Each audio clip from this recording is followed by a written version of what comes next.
अस्सलामुअलैकुम, welcome to my YouTube channel future learn hub. आज के इस वीडियो से हम स्टार्ट करने वाले हैं रीजनिंग के एमसीक्यूज़।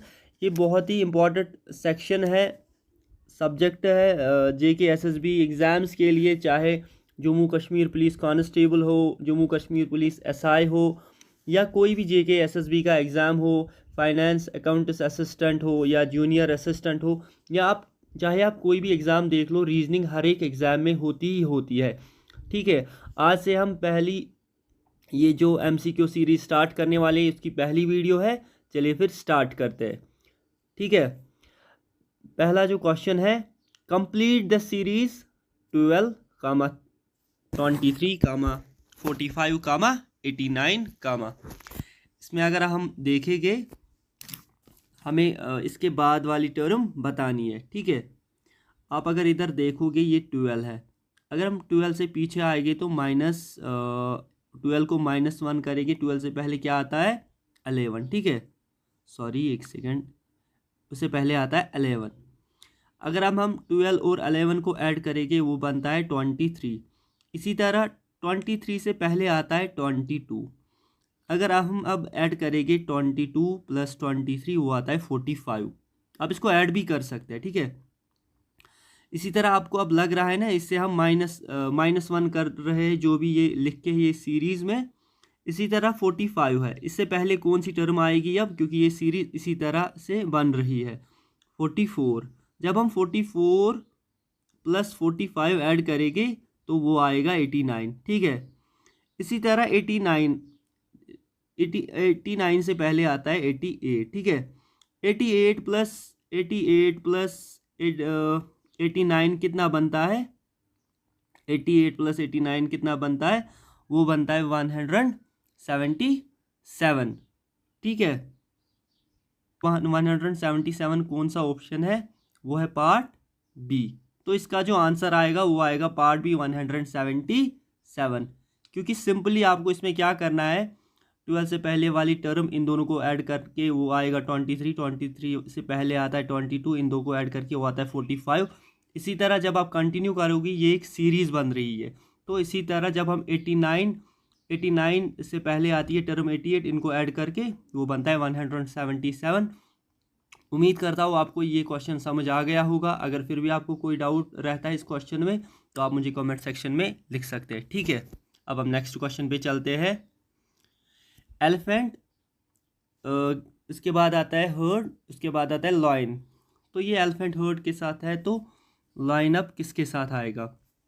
सिंपली इसका जो आंसर आएगा वो आएगा प्राइड, क्योंकि ये क्या है, ये इसी के साथ रिलेट करता है। सो पार्ट डी इसका आंसर है। ठीक है जी, अब हम नेक्स्ट क्वेश्चन देखते हैं। How many meaningful words can be formed by using letters of the word ELPA। तो हमें इस ELPA का हमें वर्ड्स फॉर्म करने इस ELPA की मदद से, लेकिन वो मीनिंगफुल में होनी चाहिए। हम अब ट्राई करते देखते हैं यहीं पे ELPA। ठीक है, इसी को अगर हम पहला वर्ड इसका बनाते हैं वो बनेगा PALE, हो गया एक, तो ये तो है जर्द। इसी तरह है दूसरा PEAL, पील यानी छिलका। इसी तरह तीसरा होता है, क्या बनेगा? LEAP, leap. इसी तरह और एक बन सकता है इसमें, और बनेगा PLEA। तो इसमें तो मोर देन 3 बन रहे, 1 2 3 4, तो इसका आंसर आएगा पार्ट डी। ठीक है, इसका जो आंसर है वो है मोर देन 3, पार्ट डी। अब हम नेक्स्ट क्वेश्चन करते हैं। If x means divide means plus means minus means multiply, then a divide by 5 + 1 - 4 × 2। इसका आंसर हमें बताना है। हम इसको सॉल्व कर लेते हैं, ये तो आसान सा क्वेश्चन है। देखिए 8 ये यहाँ पे सॉल्व होगा, इसके लिए उतनी जगह नहीं चाहिए। 8 डिवाइड बाई 5, डिवाइड का मतलब क्या होता है? डिवाइड मतलब होता है प्लस। 8 + 5 प्लस का क्या मतलब होता है? प्लस मतलब -1। माइनस का क्या मतलब होता है? Minus मीनस multiple. 4 मल्टीपल का क्या मतलब होता है? डिवाइड 2। तो यहाँ पे आप सिंपली देख लीजिए, इसमें क्या आएगा? 2 × 1 = 2, 2 1 ज़ार 2, 2 2 ज़ार 4, तो यहाँ बचेगा 8 प्लस 5 माइनस 1 इंटू 2। ठीक है जी। इसके बाद आएगा, इसके बाद हमें क्या करना है, हमें इसको अब बोर्ड मास, आपको पता है ना, BODMAS, पहले ब्रैकेट नहीं है, कोई और नहीं, फिर अब हमने पहले किया डिवाइड, उसके बाद हमें करना है मल्टीपल। तो 8 प्लस 5 माइनस 2 1 ज़ार 2, अब हमने मल्टीपल के बाद करना है ऐड। 8 प्लस 5 कितना बनता है, 8 plus 5 is equal to 13। 13 minus 2 कितना आएगा, 13 माइनस 2 11। तो इसका जो आंसर है वो है पार्ट सी 11। ठीक है, आई होप आपको ये क्वेश्चन समझ आया होगा। अगर इसमें आपको कोई भी डाउट होगा तो आप कमेंट सेक्शन में बता देना। अब हम इस वाले क्वेश्चन को करते हैं, complete the series BRP, CTO, DVN। बहुत ही इंपॉर्टेंट क्वेश्चन है, हम इसको सिंपली सॉल्व करेंगे, आपको बहुत अच्छे से समझ आएगा। बस आपको ध्यान रखना है, B के बाद सिंपली आता है C के बाद आता है D के बाद क्या आएगा, E। ठीक है, B C D E। इसी तरह R के बाद क्या आता है, R के बाद आता है S, लेकिन S के बाद क्या आता है, S के बाद आता है T, PQRS T। T के बाद आता है U के बाद आता है V। इस वाली टर्म के बाद क्या आएगा, V के बाद आएगा W के बाद जो टर्म आएगी वो यहाँ पे आएगी X। EX कहाँ है, एक तो C वाले ऑप्शन में है और एक तो D वाले ऑप्शन में। अब हमें ये वाला देखना है, लास्ट वाली जो ये है PON। देखिए अगर आप इसको ध्यान से देखोगे, P से पहले आता है O, P से पहले आता है O से पहले आता है N से पहले कौन सी टर्म आती है, N से पहले आता है M। देखिए MNOP, तो EXM कहाँ पे, यहाँ आंसर लिखा है EXM, तो वो है ये वाला पार्ट C। सॉरी यहाँ पे नहीं है पार्ट C लिख के, EXM इस बार। अगर आपको इस क्वेश्चन में फिर भी डाउट है या कोई भी कंफ्यूजन है, आप मुझे कमेंट सेक्शन में लिख देना, मैं आपको फिर से समझाऊंगा। ठीक है जी। चलो अब हम नेक्स्ट क्वेश्चन देखते हैं। In the following question 2 statements are given. हमें ये जो स्टेटमेंट, हम सिंपली इनको पढ़ लेते हैं। Riya's age is twice age Neha, Neha's age is half that of Preeti. थोड़ा कंफ्यूजिंग क्वेश्चन है, लेकिन हम कोशिश करते हैं इसको सॉल्व करने की। ठीक है, इसमें बोला गया है हमें Riya's age is twice age Neha, तो जो रिया की एज है इज ट्वाइस, तो आएगा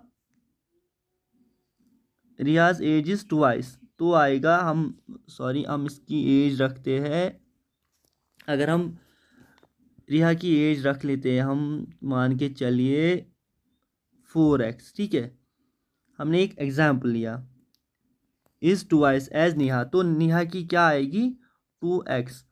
अब अपने हिसाब से रख लेना। इसी तरह Neha's age is half of Preeti, तो नेहा की एज कितनी है, हमने कितनी रखी है 2x, is half of Preeti, half किससे, प्रीति से, तो प्रीति की कितनी होगी, प्रीति की एज, अगर नेहा की एज हाफ ऑफ प्रीति है तो प्रीति की इससे दुगनी होगी ना, हाफ मतलब हाफ, तो दुगनी मतलब होता है 2x, 2x is equal to 4x। ठीक है, अब हमें क्या बताना है कंक्लूजन में, ये हमने एक एग्जाम्पल लिया। ठीक है, आप कुछ भी ले सकते हैं एग्जाम्पल में। Riya and Preeti both are of same age, Riya, ये रिया की एज थी। ठीक है, और प्रीति भी 4x ही आई। ठीक है, तो प्रीति ठीक, पहला कंक्लूजन इसमें सही है। रिया एंड प्रीति आर ओल्डर, तो नेहा से बड़े, क्योंकि नेहा की आ रही है 2x, 4x, हाँ, तो ये भी ठीक है, तो पहला और दूसरा सही है। तो both conclusions first and second are true, इसका जो आंसर आएगा वो पार्ट ए आएगा। फिर भी आपको अगर इस क्वेश्चन में थोड़ा सा भी डाउट रह गया, आप मुझे कमेंट सेक्शन में लिख देना। ठीक है जी, फिर मैं आपको फिर से जो नेक्स्ट वीडियो होगी रीजनिंग पे, फिर मैं आपको ये वाले क्वेश्चन सब समझा लूँगा, जो जिसमें भी आपको कोई भी कन्फ्यूजन रहेगा। अब हम नेक्स्ट क्वेश्चन देखते हैं। 3 of the following 4 words are alike in a certain way and one is different. Pick the odd one out. ठीक है, अब हमें क्या करना है, यहाँ पे हमें ऑड वन आउट कर लेना है इनमें से। Frog, toad, salamander, salmon. तो ये जो फ्रॉग तो आप सबको पता ही है, ठीक है। टोड भी एक टाइप का फ्रॉग ही होता है। ये जो सैलमंडर जो है ना, ये है एम्फीबियनस, ये क्लोज टू फ्रॉग ही है ये भी, ठीक है। ये जो सालमन होता है ये टाइप ऑफ फिश है। तो ये ऑड इनमें से कौन सा है? सैलमन। पार्ट डी इनमें से ऑड है, तो इसका आंसर यही आएगा। अब हम नेक्स्ट क्वेश्चन देखते हैं। In the given 4 numbers out of which 3 are like in some manner while 1 is different, find odd one out। इनमें से हमें एक आउट करना है इनमें से। इसका क्या आंसर आएगा? इसका जो आंसर आएगा वो आएगा पार्ट सी। सिंपली मैं आपको इसका आंसर बता देता हूँ, आप इसका आंसर मुझे कमेंट सेक्शन में लिख दोगे, ठीक है। अब हम नेक्स्ट क्वेश्चन देखते हैं। Read the figure and find the region representing people who are students, singers, dancers. How many students are neither singers nor dancers? ठीक है, इस क्वेश्चन को सिंपली हम यहाँ पे करेंगे। देखिए ये जो सर्कल है, एक सेकंड इसको हम कर लेते हैं। ये जो सर्कल है ये रिप्रेजेंट करता है सिंगर, एक यहाँ पे है स्टूडेंट। क्या ये जो ट्रायंगल रिप्रेजेंट क्या कर रहा है? स्टूडेंट। और डांसर यहाँ है, ठीक है। अब हमें क्या बोलना है? How many students are neither singers nor dancers. अब सिंगर सर्कल में है और डांसर्स इस रेक्टेंगल में है। तो जब हम इसको ऐसे कर लेते हैं तो ये जितने भी है ये इसमें नहीं आएगा। और जो सर्कल को भी ऐसे करेंगे तो वहाँ क्या बचता है? सिंपली आप देख सकते हो वहाँ बचता है 3। ये इसका आंसर यही आएगा, पार्ट सी। इसका आंसर आएगा 3, ठीक है। आप खुद देख लीजिए, हमने इसको एनसर्कल किया तो वहाँ सिर्फ 3 बचा, हमने इसको किया वहाँ से भी सिर्फ 3 आया। तो इसका आंसर है पार्ट सी, यानी कि आंसर 3 है इसका, ठीक है जी। उम्मीद करता हूँ आपको वीडियो अच्छी लगी होगी। इस तरह की वीडियो देखने के लिए मेरे चैनल फ्यूचर लर्न हब को सब्सक्राइब कीजिए, बेल आइकन को प्रेस कीजिए। मिलते हैं आपके साथ अगली वीडियो में, तब तक के लिए ख्याल रखिए अपना। Good bye.